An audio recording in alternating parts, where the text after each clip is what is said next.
자신을 예수 그리스도의 종 바울이라 소개를 하시고, 이런 그를 하나님께서 사도로 부르심을 주셔서 하나님의 복음을 위해서 택정함을 입었다. 로마서 1장 1절에서는 그렇게 자신을 소개하면서 6절에 와서 너희도 그들 중에 있어 예수 그리스도의 것으로 부르심을 입은 자라 하시고, 본문에 와서는 로마에 있어 하나님의 사랑하심을 입고 성도로 부르신 모든 자에게 하나님 우리 아버지와 주 예수 그리스도로 조차 은혜와 평강이 있기를 원한다 라고 문안경 인사의 말을 하고 있는 것을 봅니다. 사랑하심을 입고 성도로 부르심을 입었다 하는 것은 하나님께서 사랑하신 고로 부르셨고, 부르심을 받은 모든 자가 성도가 되었다 하는 의미를 가지기도 합니다. 이 부르심을 입었다 하는 이 말의 뜻을 여러 가지로 설명하는 가운데, 어떤 사람을 더 가까이 오도록 하기 위해서 그에게 말을 거는 것을 뜻하는 말에서 이 말이 와가지고 초대받은 자들 혹은 하나님의 부르심에 믿음으로 응답하여 그리스도에게 속한 자를 나타낸다 하기도 합니다. 그래서 부르심은 하나님께서 복음을 전하시어 자기 백성을 세상에서 불러내심이니, 하나님의 피조물에게 행하시는 하나님의 주권 행사의 한 부분으로 주권자로서 오라 혹은 가라 하시는 것이고, 거기에 대해서 따르는 것이라 하기도 합니다. 그러므로 우리가 성도가 되어지는 그 원인이 우리 사람에게 있는 것이 아니고 부르시는 하나님에 있는데, 그 하나님의 은혜를 여기에서는 사랑이라 이렇게 말하고 있다는 것입니다. 그러므로 우리의 구원에 대한 소망을 자신의 의로운 행위의 근거에서 생각할 수가 없다는 것입니다. 왜냐하면 구원받지 못했던 사람들에게는 의가 전혀 없기 때문이고, 구원받았다 할지라도 예수 그리스도의 의를 힘입는 것이지 우리 자신들의 의는 아니라는 것입니다. 그래서 로마 3장 10절에서는 뭐라고 하죠? 기록한다 의인은 없나니 하나도 없다. 구원의 한 모습을 의로워지는 것인데, 우리 인간에게는 그런 의의가 없었고 하나님께서 불러서 그리스도의 의를 우리에게 허락하시고 의롭다함을 입도록 하신다는 것입니다. 그러므로 어떤 사람이 자신의 의에 대한 보상으로 구원을 기대한다면 그것은 불붙는 집에 앉아서 잘 살기를 꿈꾸는 것과 같다. 그와 같은 것은 어리석음이다 라고 설명을 하기도 합니다. 다시 말씀드리면 구원은 밖에서 온 것이니 그 시작이 하나님의 부르심으로 시작이 된다. 이제 신학적인 입장에서는 이 부르시기 전에 하나님께서 선택하시는 일들이 먼저 있고 거기에 전제해서 우리를 부르신다라고 하면서 구원의 순서를 말할 때는 이 부르심에서부터 시작을 하게 됩니다. 그러므로 부르심은 일반적으로 어떠한 특수임무, 직업, 직분에 소원해서 세상이 내게 대해서 간절하게 요구하는 것이 무엇인가를 느끼는 마음입니다. 동시에 내가 무엇하려고 태어났는가, 또 어떻게 살고 있는가 하는 것을 느끼는 마음이며, 이 일을 하지 않으면 내게 화가 미칠 것이라고 느끼는 마음이라 설명을 하기도 합니다. 이러한 부르심이 각자에 따라서 여러 가지 차이가 있는 것을 성경은 말합니다. 사무엘은 언제 부름받았죠? 태어나자마자 엄마가 좀 데리고 있다가 갖다 바치죠. 어렸을 때부터. 우리들도 이제 그래서 어렸을 때 사람들을 모태신앙이라 하는 사람들이 있습니다. 어머니의 뱃속에서부터. 이 모태를 이제 교회생활 잘못하는 사람들의 설명할 때도 이제 그 의미 같은 말로 설명하면서 모태, 교회에서 뭐라지는 못해요. 비유적으로 이제 모태신앙 가운데서 그런 일이 있다라고 또 설명하기도 합니다만, 어쨌든 어려서부터 우리가 부름을 받기도 했다는 것입니다. 그런데 사도 바울은 언제 부름 받습니까? 한참 혈기양양해가지고 예수 믿는 사람 다 죽여내겠다 하는 그 청년 시기에 부름 받았습니다. 그리고 십자가에 달린 한 강도는 언제 부름 받았습니까? 죽음 직전에 내가 나와 나원에 있으라 하는 주님의 음성 듣고 구원받았다라고 우리는 믿는 것입니다. 우리 때문에 부름받는 시기는 각자 다릅니다.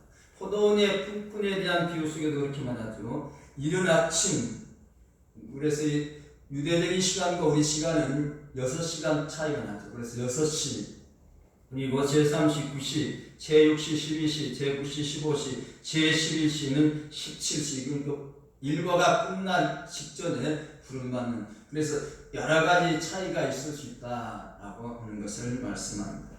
그러면서 여기에서는 이제 지역적으로는 로마에서라고 하죠. 이 지역적인 이 말씀 동시에 영적으로는 이 세상에서 우리가 부름받는 이 세상 살아있는 동안에 죽은 다음에 부름받는 것이 아니라 살아서 부름받는데, 이 세상을 성경은 여러 가지로 표현합니다. 몇 가지 살펴보면 베드로전서 2장 무슨 어두운 데서, 사도행전 20장 18절은 어둠과 사탄의 권세 가운데서, 요한일서 2장 15절은 육신의 정욕과 안목의 정욕과 이생의 자랑이 있는 곳이라, 사도행전 2장 4절은 패역한 세대라, 갈라디아서 1장 악한 세대라. 그 때문에 죄악 가운데서 우리를 부르셨다라고 합니다. 이 부르심을 하나님의 사랑하심을 받고라고 합니다. 그 때문에 하나님께서 우리를 부르시는데, 고린도전서 1장 9절에서는 너희를 불러 그의 아들 예수 그리스도 우리 주로 더불어 교제케 하시는 하나님은 이쁘시도다 라고 하시고, 데살로니가 2장 10절 이는 너희를 부르사 자기 나라와 영광에 이르게 하시는 하나님께 합당히 행하게 하신다 했으니, 여기서는 성부 하나님의 부르심을 말씀하죠. 그런데 누가복음 5장 30절에 내가 의인을 부르는 것이 아니요 죄인을 불러 회개시키러 왔다 하신 것은 예수님께서, 성자께서 부르시는 내용으로 나타납니다. 계시록 20장 17절에 성령과 신부가 말씀하시기를 오라 하시는도다. 듣는 자도 오라 할 것이요 목마른 자도 올 것이요 또 원하는 자는 값없이 생명수를 받으라 하시죠. 여기서는 성령님께서 부르신다라고 하시기 때문에 성부께서도 부르시고 성자께서도 부르시고 성령께서도 부르시는데, 구원적인 입장에서 조금 제한적으로 할 때는 이 부르심의 사역을 크게 성부 하나님의 사역으로 말하기도 합니다. 물론 성부, 성자, 성령 다 같은 하나님께 부르시는데, 하나님의 사역이라고 할 때는 성부 하나님께서 조금 치중적에서 말을 하기도 합니다. 그런데 이 하나님의 사랑하심이라는 말까지 품었어요. 그렇기 때문에 사랑 가운데서 우리를 부르셨다라고 할 수가 있다는 것입니다. 로마서 9장 25절에 호세야 그래도 이르기를 내가 내 백성 아는 자를 내 백성이라 사랑치 아니한 자를 사랑한 자라 부르리라 라고 하기도 합니다. 그래서 이 하나님의 사랑하심을 입고 라는 이 말씀은 하나님께서 유독히 사랑하시는 자라 하는 뜻이 있는 말인데, 이 원형이 어린이, 특히 부모의 온갖 사랑을 독차지하는 독자에 대해서 쓰여진 말이기 때문에 이와 같이 표현한다고도 합니다.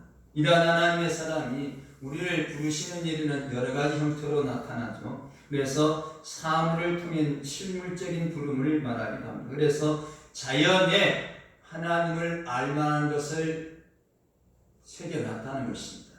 로마서 지금 창세로부터 그의 보이지 않는 것들고 그의 영원하신 능력과 신성이 그 만드신 만물에 분명히 보여 알게 되나니 그러므로 저희가 핑계치 못할지니라. 하나님께서는 만드신 만물에 하나님을 알 수 있는 요인들을 다 그려놨다는 것입니다. 다만 우리가 죄짓고 나서 영안이 어두워져서 그것을 보지 못할 뿐이라는 것입니다.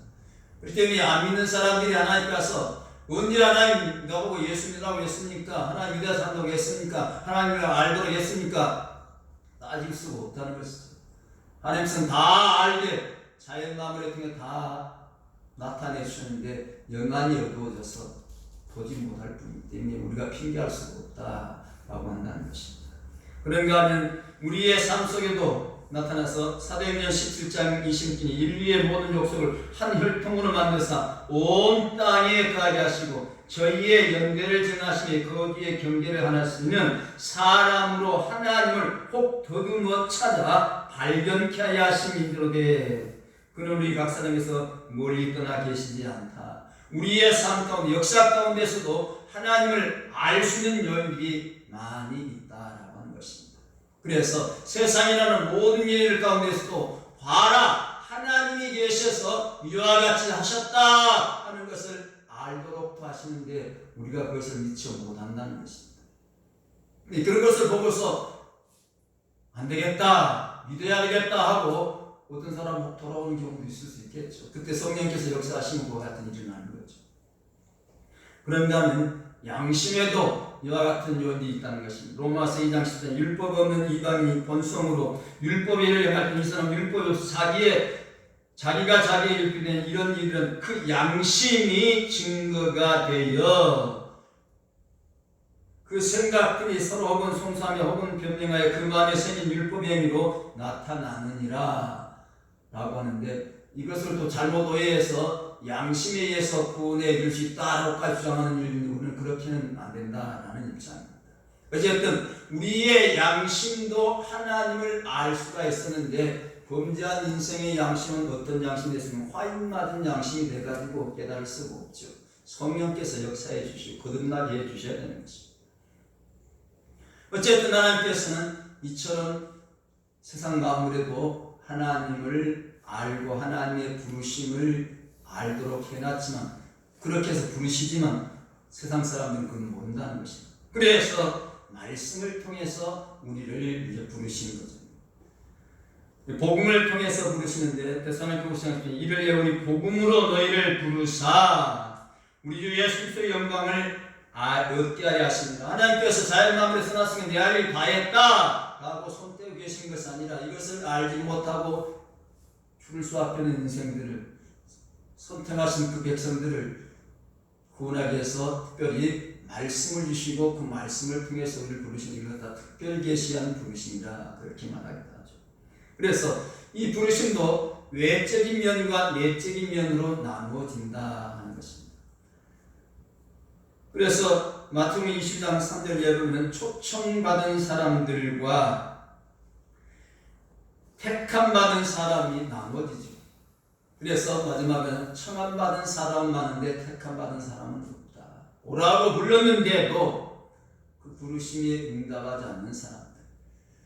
그렇다고 해서 하나님께서 한번 던져보는 식으로 오라 하고 하시냐 그건 아니라는 것입니다. 하나님의 부르심은 성실한 부르심이고 구원을 위한 부르심인데 부름받는 자에게 성령께서 역사하셔서 감동을 주셔서 구원에 이르게 되면 내적인 것이고 그렇지 않고 그냥 그들에게 부르심만 전달되면 이것은 외적인 부르심이다.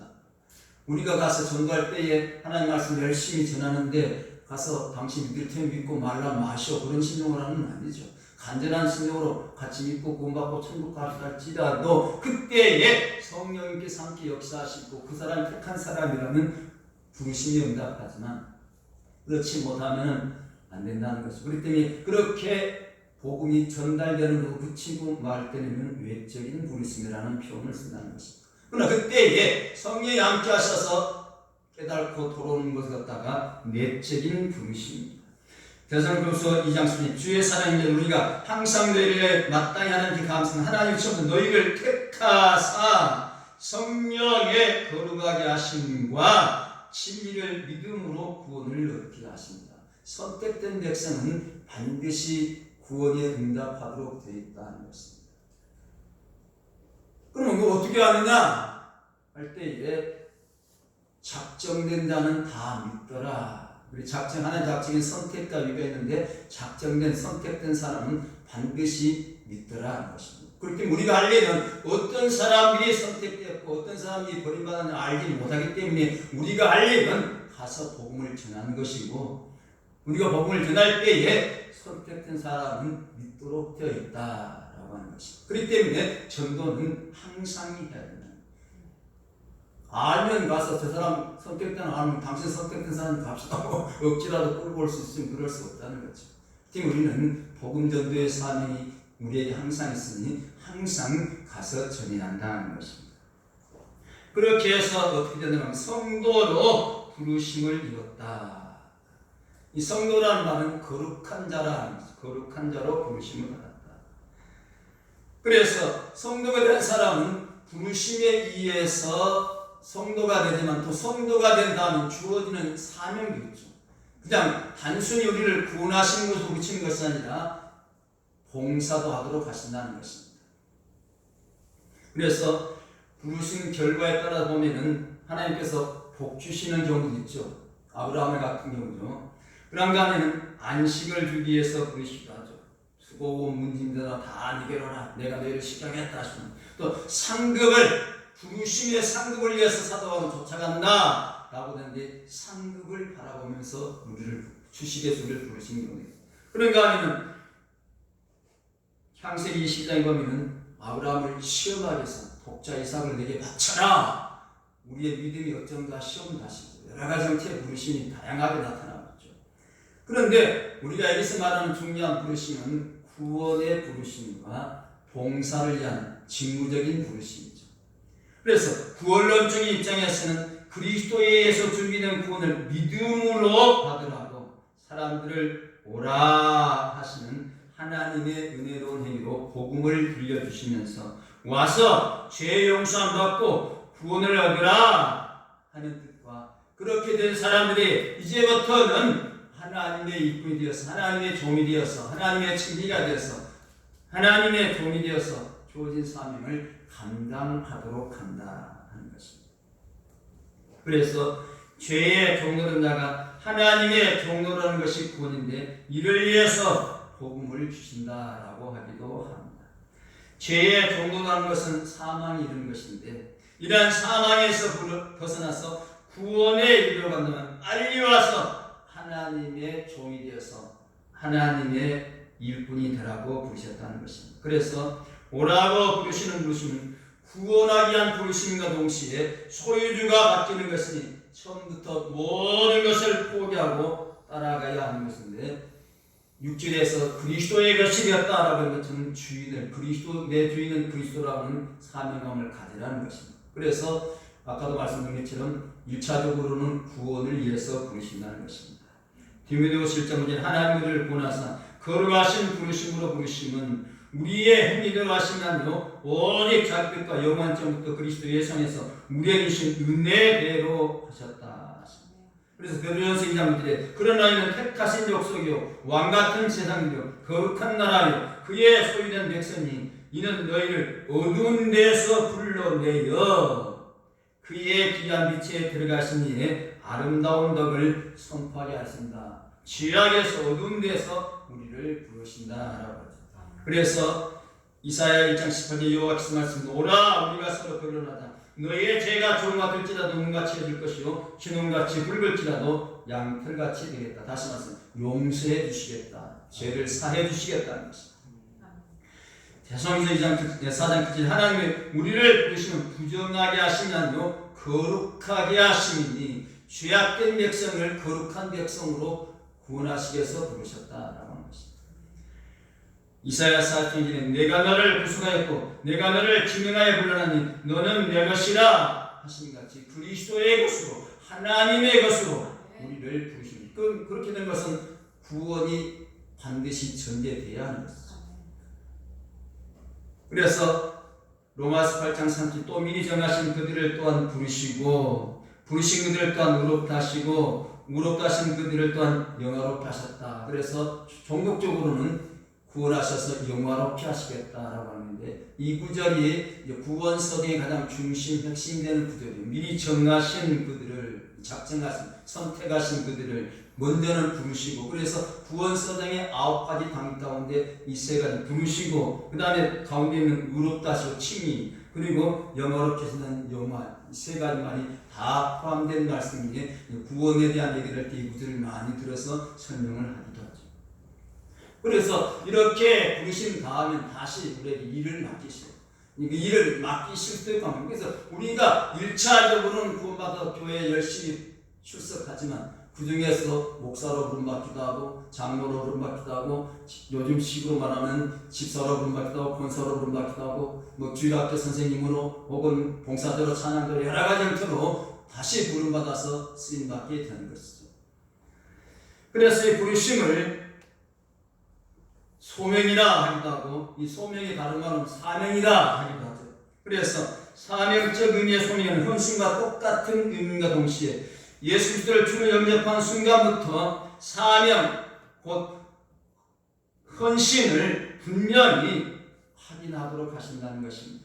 사명감, 소명감 없이 내 스스로 자원해서 헌신하겠다고 각오한 사람이라도 이미 하나님께서 부르실 때에 이와 같은 의미도 함께 주셨다라고 하는 것입니다. 그래서 이제 그들 가운데서 이제 어떤 일을 할 때 과연 사명감이 있느냐, 내 뜻대로냐 하는 것은 차이가 있다라는 것입니다. 그래서 이제 일반직들도 그랬지만 특별히 목회자로 쓰임받기를 원하는 사람들은 반드시 확인하는 것이 이 소명감이 있느냐, 사명감이 있느냐라고 한다는 것입니다. 이 소명감 없이 사명감 없이 감당하기가 물론 다른 봉사직도 그렇습니다만 어렵다는 것입니다. 그래서 하나님이 부르셨는가, 내가 지원했는가, 이것이 같이 어울려야 되겠지만 더 중요한 것은 하나님이 부르셨느냐 하는 것입니다. 내가 혼자만 지원했다면 힘들면 그만둘 수밖에 없는 거죠.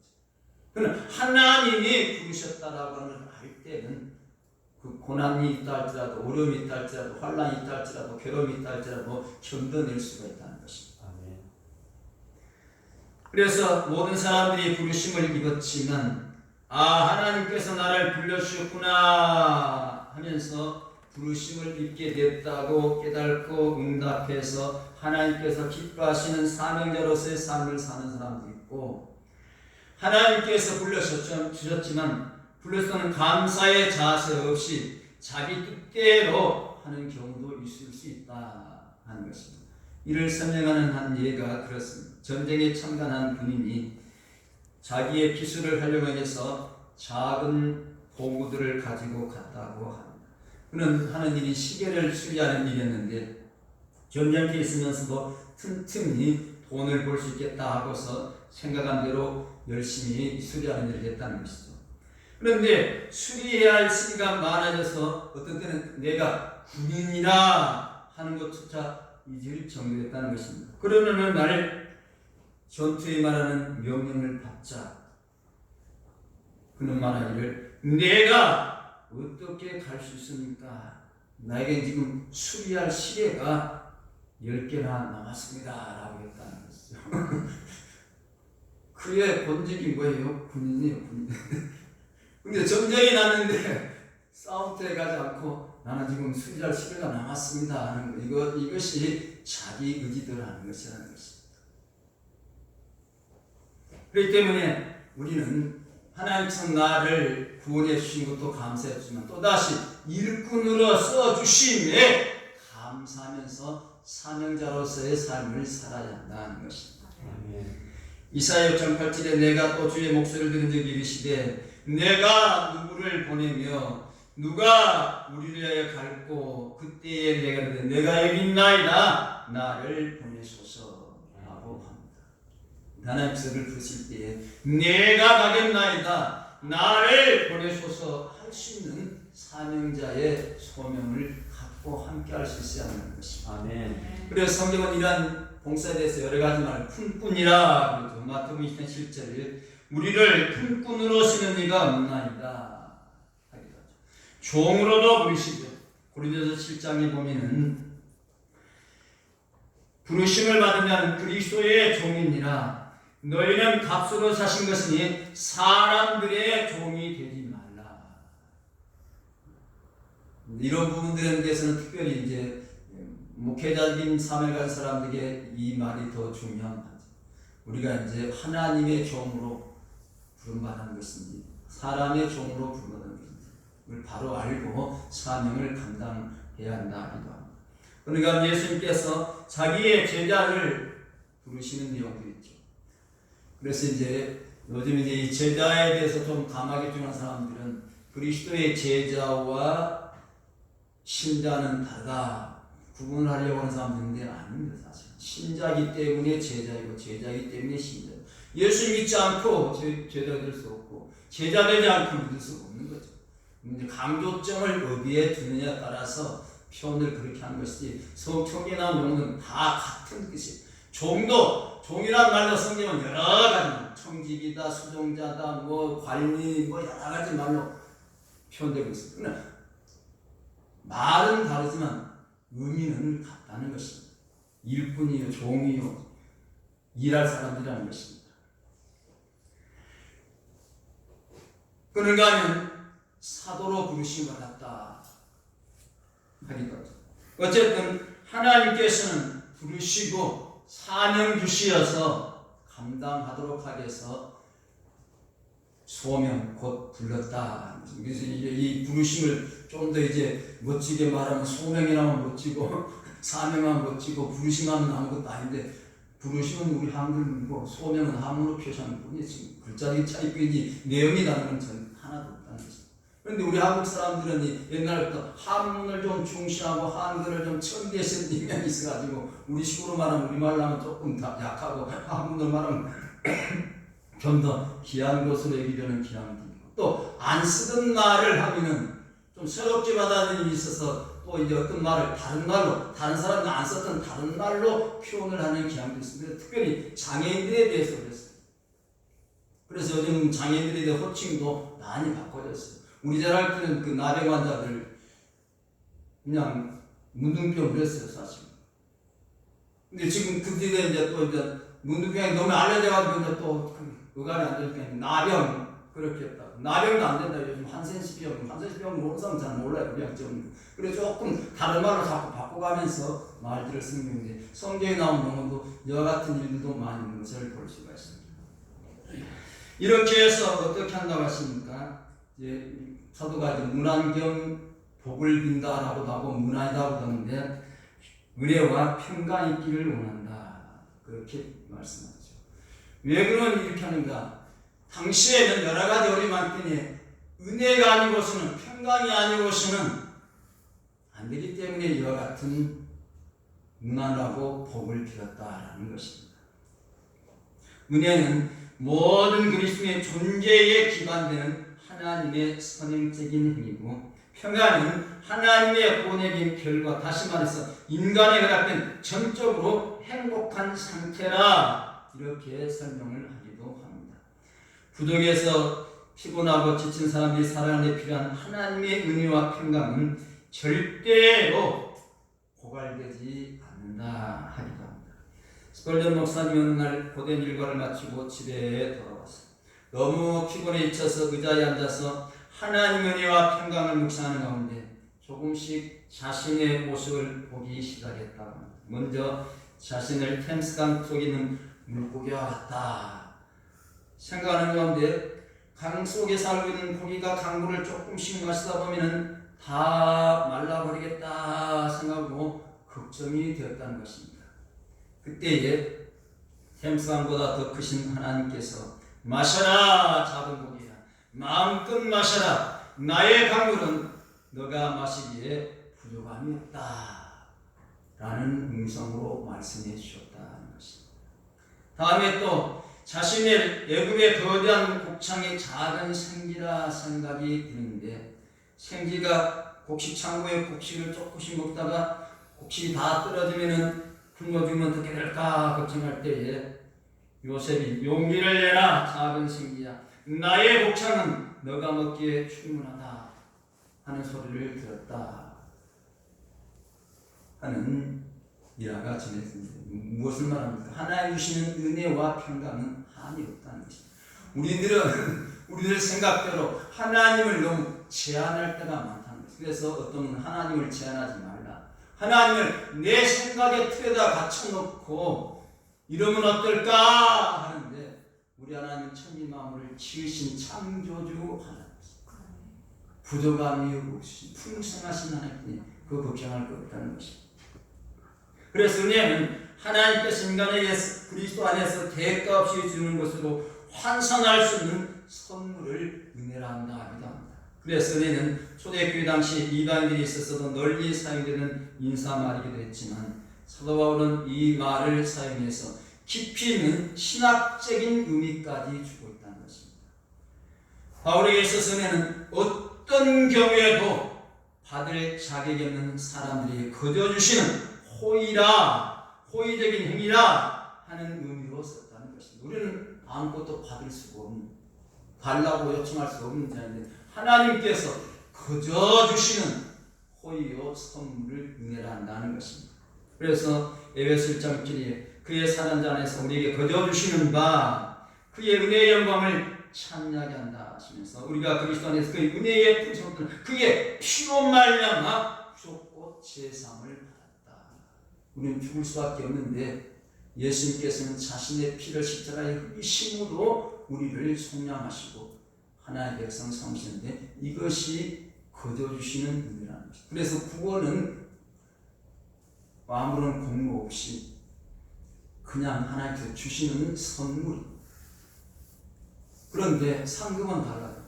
상급은 일한 만큼, 봉사한 만큼 봉시는, 구원은 그냥 주지만 상급은 일한 만큼 만나는 것입니다.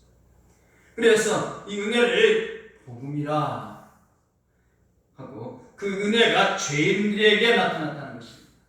로마서 3장 1절에 모든 사람이 죄를 범하였으니 하나님의 영광에 이르지 못하더니 그리스도 예수 안에 있는 구속으로 말미암아 하나님의 은혜로 값없이 의롭다 하심을 얻은 자 되었다. 그리고 십자가에서 구체화됐습니다. 갈라디아서 2장 20절은 내가 하나님의 은혜를 피하지 아니하노니 만일 의롭게 되는 것이 율법으로 말미암은 그리스도께서 헛되이 죽으셨느니라. 때문에 이 은혜는 예수님의 십자가에서 구체화되어서 하나님의 거저주신 선물 피값이 우리에게 전달되었다는 것입니다. 그래서 직접적으로 은혜로 구원받았다 그랬죠. 에베소 2장 5절 허물로 죽은 우리를 그리스도와 함께 살리셨고 너희가 은혜로 구원을 얻은 것이라. 가로 속에 이렇게 설명하고 있죠. 은혜는 또 칭의의 바탕입니다. 그리스도에서는 구속으로 는 하나님의 은혜로 값없이 의롭다 하심을 얻은 자 되었다. 그런가 하면 거룩되는 성화와도 연결해서 부족하고 연약한 인간이 구원에 이르도록 인도하시고 사랑을 베푸시는 것을 은혜라고. 그래서 로마서 15장 10절 이 은혜는 곧 나로 이방인을 위하여 그리스도 예수일 뿐이 되어 하나님의 복음의 제사장 직분을 하게 하사 이방인을 제물로 드리는 것이 성령 안에서 거룩하게 되어 받으심직하게 하신다라고 합니다. 그래서 은혜의 목적은 모든 선행을 함이 있으며 그렇기 때문에 선행을 요구하는 것이면 자원에서 순종하게 만드는 방법으로만 하신다는 것입니다. 고린도서 5장 8절에 하나님 능히 모든 일을 너에게 넘치게 하시나니 이는 너희로 모든 일이 항상 모든 것이 넉넉하여 모든 착한 일을 넘치게 하려 하십니다. 하나님께서 내게 그저 은혜를 베푸셨으니 우리도 그 받은 은혜만큼 은혜를 베푸는 선행을 행해야 한다는 것입니다. 은혜를 받고 나 은혜 받았다 하고 기뻐 뛰며 좋아하는 것을 그쳐서는 안 되고 받은 은혜를 우리를 더 선행으로 베풀어야 한다는 것입니다.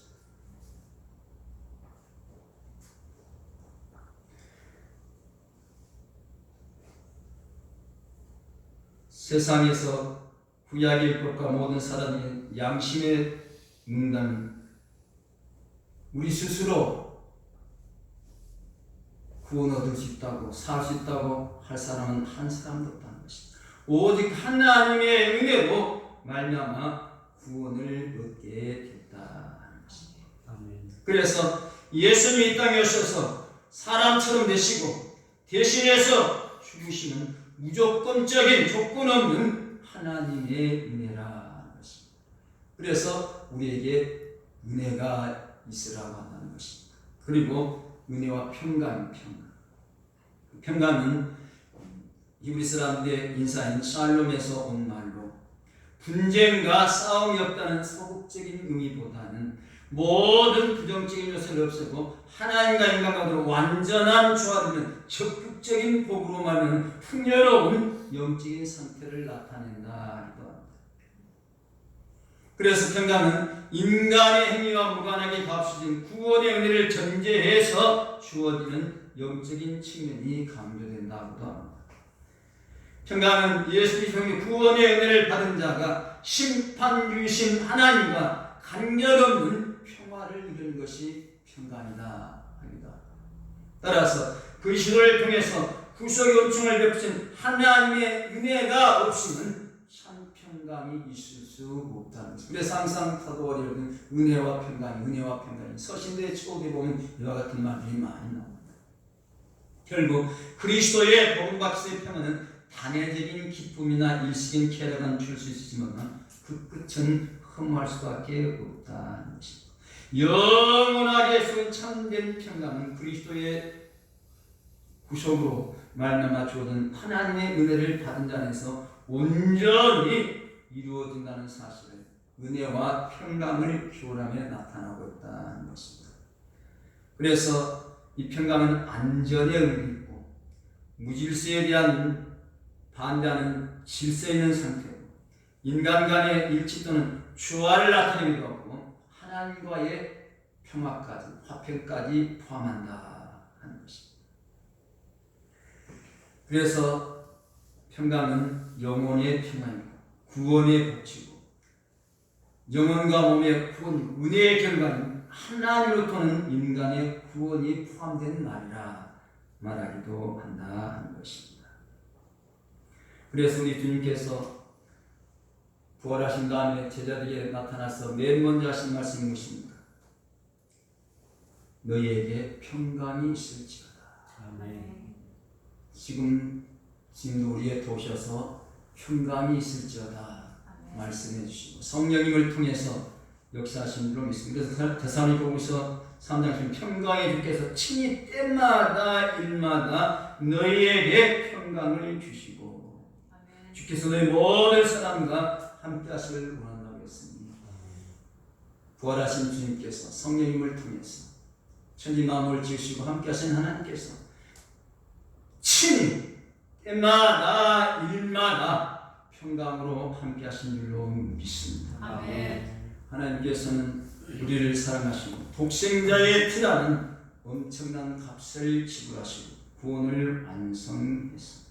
그래서 이 완성된 구원, 우리를 부르시는 은혜로 말미암아 우리가 구원받고 하나님의 백성이 된 줄로 믿습니다. 아멘. 그래서 주시는 은혜를 누리고 평강을 누리게 된 줄로 믿습니다. 아멘. 은혜에 감사합니다.